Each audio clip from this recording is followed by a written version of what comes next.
Bienvenue dans ce podcast Entre elles, un podcast by Advantage Media, un podcast destiné aux filles, aux femmes, à toutes celles qui veulent s'épanouir dans leur marche chrétienne. Hello chères femmes, on se retrouve dans un nouveau podcast. Si tu as écouté les podcasts précédents, tu as découvert un bout de mon intimité. Et dans ce podcast, j'aimerais revenir sur un concept dont j'ai parlé précédemment, le pardon. Alors, pour écouter ce podcast, je vais te proposer de te préparer une infusion, de prendre de quoi noter et de t'installer. Comment pardonner? Tant qu'on sera sur cette terre, on sera confronté à des situations qui vont nous blesser. Et il nous arrivera aussi de blesser à notre tour. Il est donc important de se rappeler que le pardon fait partie de notre quotidien et il en fera encore partie. Le pardon est essentiel pour se libérer. Tant qu'on ne pardonne pas, on est malgré nous enfermé dans une prison. Pardonner, ce n'est pas faire un cadeau à l'autre, mais c'est s'offrir la libération des tourments, la libération des émotions, la libération du mal-être, mais c'est aussi se protéger de certaines formes de maladies. Le pardon est donc essentiel à une bonne santé mentale, physique et spirituelle. Le pardon prend différentes formes et il s'inscrit dans un processus différent selon la gravité de notre blessure. Le pardon est également différent selon les situations qu'on a vécues. Par exemple, pardonner à mon fils qui a cassé un objet est totalement différent de pardonner à une personne qui a abusé de moi. Et on peut même dire qu'il existe différents niveaux de pardon. La Bible déclare dans le Notre Père « Pardonne-nous nos offenses comme nous aussi nous pardonnons à ceux qui nous ont offensés. » C'est une prière bien connue, une prière que nous avons déjà tous formulée.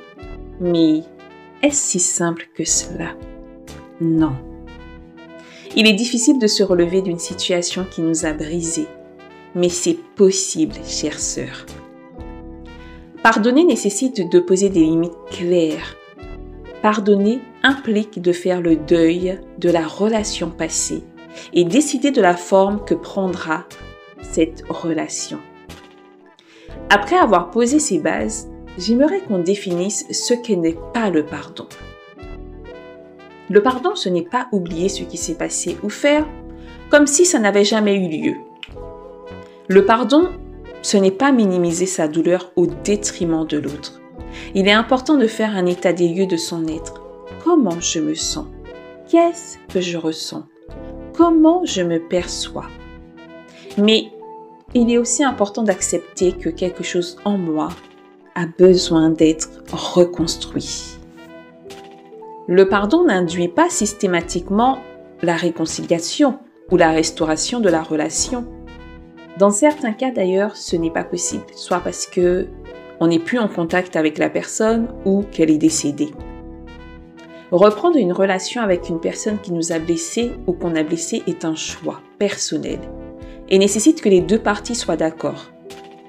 Le pardon ne doit pas être forcé, c'est une décision personnelle. Un chemin que je décide d'entamer avec l'aide de Dieu ou d'un tiers digne de confiance. Comment savoir que j'ai pardonné? Je sais que j'ai pardonné quand je croise une personne avec qui j'ai eu un différend et que je ne ressens plus de rancœur. Je sais que j'ai pardonné quand je me rappelle de certaines blessures et que je suis remplie de gratitude pour la paix que je ressens aujourd'hui. Je sais que j'ai pardonné quand je parviens à prier pour une personne qui m'a offensée et que je ressens de la compassion pour cette personne. Je sais que j'ai pardonné quand je parviens à nouveau à faire confiance. Et j'aimerais faire un focus sur la confiance accordée aux autres. Nous sommes responsables de nos choix et de nos décisions. Dieu, dans son immense bonté, nous a fait un cadeau dangereusement merveilleux, le libre arbitre. Quand je décide d'accorder ma confiance à une personne, je dois le faire avec beaucoup de sagesse et être sûr de ne pas donner à cette personne des outils qu'elle pourra utiliser demain contre moi. Donc oui, je peux accorder ma confiance à nouveau, mais en balisant le terrain. Ainsi, je dois poser certaines limites, en ne laissant personne prendre la place qui revient à Dieu. Je dois également vérifier que la confiance que je me porte n'est pas au détriment de la confiance que je donne à autrui. En effet, si je ne me fais pas confiance, je dois faire attention à ne pas attribuer une confiance aveugle à une autre personne. Comment pardonner si l'autre ne m'a pas demandé pardon? Aïe, aïe, aïe. Ce n'est possible que par la grâce de celui qui a vécu la même chose, Jésus. Il a lui-même déclaré, « Père, pardonne-leur car ils ne savent pas ce qu'ils font. » Et je rajouterai, « Pardonne-leur car ils ne savent pas ce qu'ils disent. » On l'a vu tantôt, pardonner, c'est se faire un cadeau extraordinaire. Cela sous-entend que je ne peux pas attendre de l'autre qu'il vienne ouvrir une porte dont je détiens la clé. L'autre n'a pas la pleine mesure de ma douleur. Il n'y a que Dieu qui la voit et la comprend. Alors, pourquoi attendre un acte venant d'une personne impuissante? Pourquoi penser que lorsque cette personne me dira « je m'excuse » ou « je te demande pardon », ça changera totalement ma vie, alors que je peux déjà commencer à changer mon existence. Il est vrai que si la personne reconnaît ses torts et si elle s'excuse profondément, c'est certain que ça dépose un baume sur notre cœur. Mais je ne dois pas attendre que cela ait lieu alors que je peux décider de me pardonner et je peux décider aussi de commencer à lui pardonner en me rappelant que tout homme est faillible. Jusqu'à maintenant, nous avons abordé le pardon, dépendamment d'une situation qu'on aurait subie.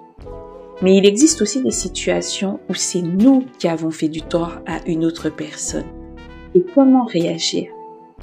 Déjà, il est bon d'accepter notre part de responsabilité, d'accepter qu'on a peut-être dit ou fait quelque chose qui a causé du tort à un frère ou une sœur en Christ, ou même à un membre de notre famille.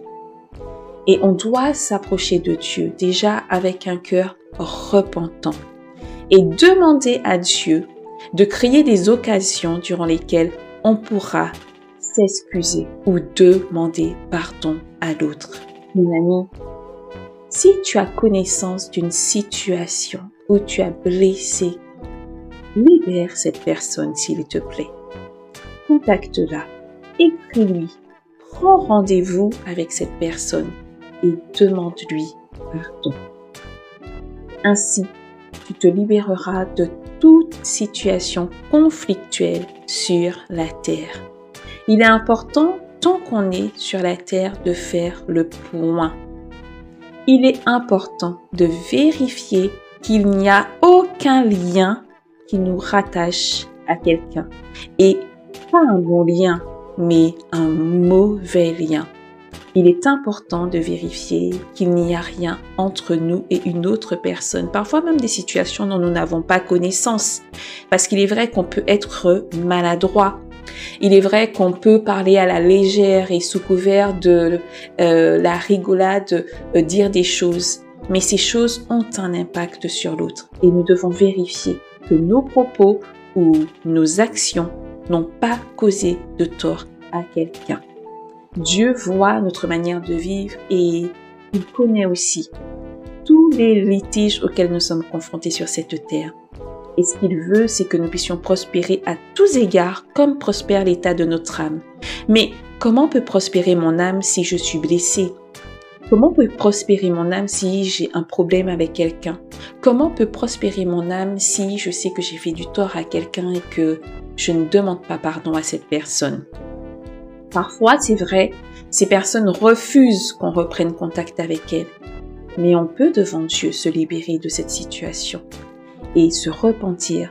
D'ailleurs, tous les samedis, tous les sabbats matins, quand on se rend à l'église, on a ce moment de repentance. Et ce moment est un moment crucial durant lequel on peut faire table rase de toutes les situations dont nous avons connaissance, mais également demander à Dieu de faire monter dans notre cœur des situations que nous avons peut-être oubliées, mais qui sont encore là, dans le monde spirituel et qui influent dans notre vie actuelle. Alors oui, ma chère, je reprends ce verset bien connu. Bien-aimé, je souhaite que tu prospères à tous égards, comme prospère l'état de ton âme. Une fois que mon âme prospérera, je pourrai prospérer dans tous les domaines de ma vie. Mais en attendant, je prie que l'Éternel m'éclaire et qu'il me libère de toute situation de conflit.